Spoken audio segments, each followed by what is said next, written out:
গর্ভাবস্থায় গৃহস্থালী কাজ করা নিয়ে নানা রকমের তর্ক বিতর্ক আছে।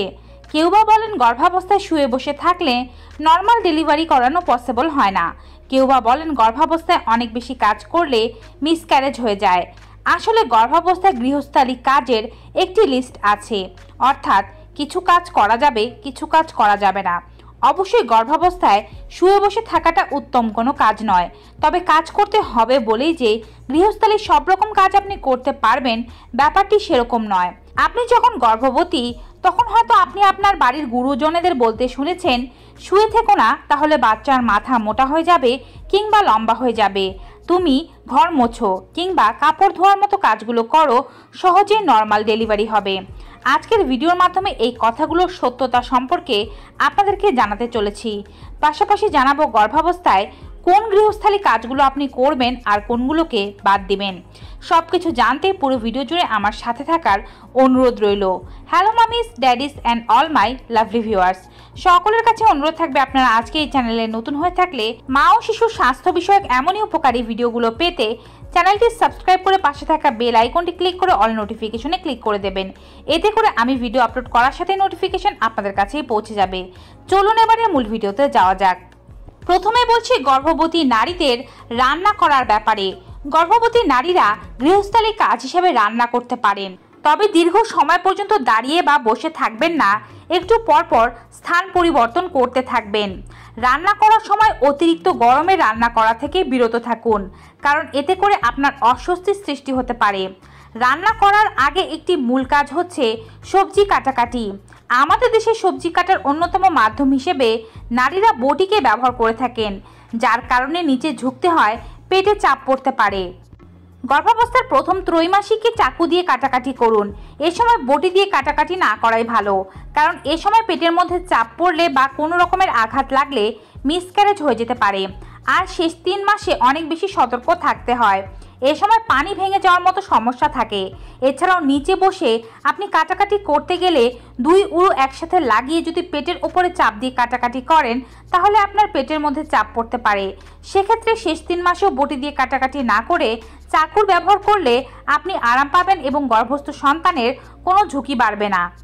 রান্নার পরে বলছি এবারে থালা বাসন মাজার কথা।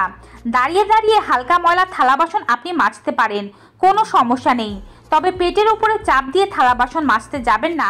বিশেষ করে বসে বসে পেটের উপরে চাপ দিয়ে থালা বাসন না মাজাই ভালো।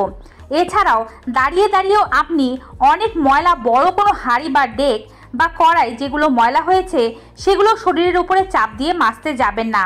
এতে করে আপনার পেটের মধ্যে মারাত্মক রকমের চাপ পড়তে পারে, আর এমন কাজ মিসক্যারেজের সম্ভাবনাকে অনেক বেশি বাড়িয়ে দেয়।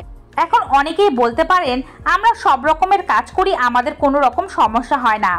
আগেই বলে রাখছি, সকল গর্ভবতী নারীদের শরীর কিন্তু একরকম নয়। আপনার শরীর যেভাবে কাজ করছে আরও একজনের শরীর যে সেভাবে কাজ করবে, ব্যাপারটা তেমন নয়। গর্ভাবস্থায় এমন কাজ করার কারণে কত নারীরাই গর্ভপাতের শিকার হন। তাই এই 9টা মাস আপনি যদি একটু সতর্ক থাকেন, তাহলে একটি সুস্থ শিশু জন্ম দিতে পারবেন। কাজ করবেন অবশ্যই, কিন্তু এমন কাজ যা আপনার ও আপনার শিশুর জন্য ভালো। এবারে বলছি গর্ভাবস্থায় ঘর ঝাড়ু দেওয়া এবং ঘর মোছার ব্যাপারে। গর্ভাবস্থায় একজন নারী ঘর ঝাড়ু দিতে পারেন, আর এর জন্য লম্বা ঝাড়ু ব্যবহার করে দাঁড়িয়ে দাঁড়িয়ে ঝাড়ু দেবেন, যেন পেটের ওপরে চাপ না পড়ে। অনেকেই বলে থাকেন গর্ভাবস্থায় ঘর মোছো, তাহলে সহজেই নর্মাল ডেলিভারি হবে। কথাটি সত্য নয়। গর্ভাবস্থায় নিচে ঝুঁকে ঘর মোছার মতো কাজ করতে যাবেন না। আজকাল বিভিন্ন ধরনের মপ ও বালতি কিনতে পাওয়া যায়, যেগুলোর সাহায্যে দাঁড়িয়ে দাঁড়িয়ে সুন্দর করে ঘর মুছে ফেলা যায়। আপনি যদি গর্ভাবস্থায় কাজ করতেই চান আর সেই কাজটি যদি ঘর মোছার মতো কাজ হয়, তাহলে আপনি তেমন বালতি ও মবের সাহায্যে আপনার ঘর পরিষ্কার করে নিন। এতে করে আপনার কাজও করা হলো, পাশাপাশি আপনার ঘরও পরিষ্কার হলো। গর্ভাবস্থায় আপনি এই সমস্ত হালকা পাতলা কাজ করলে আপনার শারীরিক কোনো ক্ষতি হবে না। আপনি যদি নর্মাল ডেলিভারিকে অনেক বেশি প্রাধান্য দিয়েই থাকেন, তাহলে এই সমস্ত হালকা পাতলা কাজ করার পাশাপাশি আপনি ব্যায়াম করতে পারেন, যেমন butterfly exercise, squat position exercise আপনাকে নর্মাল ডেলিভারিতে সাহায্য করবে। পাশাপাশি হাঁটাহাঁটি করবেন। আসলে গর্ভাবস্থায় পুরোপুরিভাবে শুয়ে থাকতে এজন্য নিষেধ করা হয়, এতে করে গর্ভবতী মায়েদের ওজন বেড়ে যায়, ডায়াবেটিস ও ব্লাড প্রেশারের সম্ভাবনা অনেক বেশি বেড়ে যায় এবং নর্মাল ডেলিভারির সম্ভাবনা কমে যায়। আমি যেভাবে বলছি আপনি যদি সেভাবেই হালকা পাতলা কাজগুলোকে অনুসরণ করে করতে পারেন তাহলে গর্ভাবস্থায় আপনার নর্মাল ডেলিভারিও হবে আর অন্যান্য শারীরিক ঝুঁকিগুলো আপনার হবে না। গর্ভাবস্থায় যে সমস্ত মায়েদের টয়লেট পরিষ্কার করার মতো কাজ করতে হয় তাদেরকে আগেই বলে রাখছি তারা অনেক বেশি সাবধান থাকবেন, কারণ এ ধরনের কাজ করতে গিয়ে পিছলে পড়ে যাওয়ার মতো ঘটনা অনেকেরই আছে। টয়লেট বা বাথরুম পরিষ্কার করার সময় কঠোর রাসায়নিক ব্যবহার করবেন না। এই সময় আপনি সবুজ ও পরিবেশ বান্ধব রাসায়নিক, যেগুলো আপনার জন্য ফ্রেন্ডলি, সে ধরনের রাসায়নিক ব্যবহার করবেন, না হলে এটি আপনার ও আপনার সন্তানের জন্য ক্ষতিকারক। এছাড়া আপনি হোয়াইট ভিনেগার, লেবু রস ও বেকিং সোডা দিয়ে কার্যকরী একটি পরিষ্কারক বানিয়ে নিতে পারেন, যা আপনার কোনো ক্ষতিও করবে না এবং আপনার টয়লেটকেও খুব ভালোভাবে পরিষ্কার করবে। গর্ভবতী নারীরা স্বাচ্ছন্দ্যে ঘর পরিষ্কারের কাজ করতে পারেন, যেমন ঘরের আসবাবপত্রগুলো মুছে নিলেন, পাশাপাশি আপনার জানালার গ্লাস, দরজা, জানালার গ্রিল এ সমস্ত পরিষ্কার করতে পারেন। শুধু সতর্ক এতটুকু বিষয়ে থাকবেন, দীর্ঘ সময় পর্যন্ত আপনি ক্লান্ত হয়ে কাজ করতে যাবেন না আর পেটের উপরে যেন চাপ না পড়ে। তবে খুব বেশি ধুলো ময়লা পরিষ্কার করা থেকে বিরত থাকুন। খুব বেশি ধুলো ময়লা পরিষ্কার করার আগে মুখে অবশ্যই মাস্ক লাগিয়ে নেবেন। এবারে বলছি গর্ভবতী মায়েদের কাপড় ধোয়ার ব্যাপারে। গর্ভবতী মায়েদের নিচে ঝুঁকে ভারী কোনো কাপড় ধোয়া উচিত নয় একেবারেই। চাইলে ওয়াশিং মেশিনে কাপড় ধুতে পারেন, অন্যথায় কাপড় ধোয়ার কাজটি আপনি অন্য কারো হাতে সোপার্দ করুন, কেননা এতে ভারী পানির বালতি টানার অনেক সম্ভাবনা থাকে, যা আপনার জন্য অনেক বেশি ঝুঁকিপূর্ণ।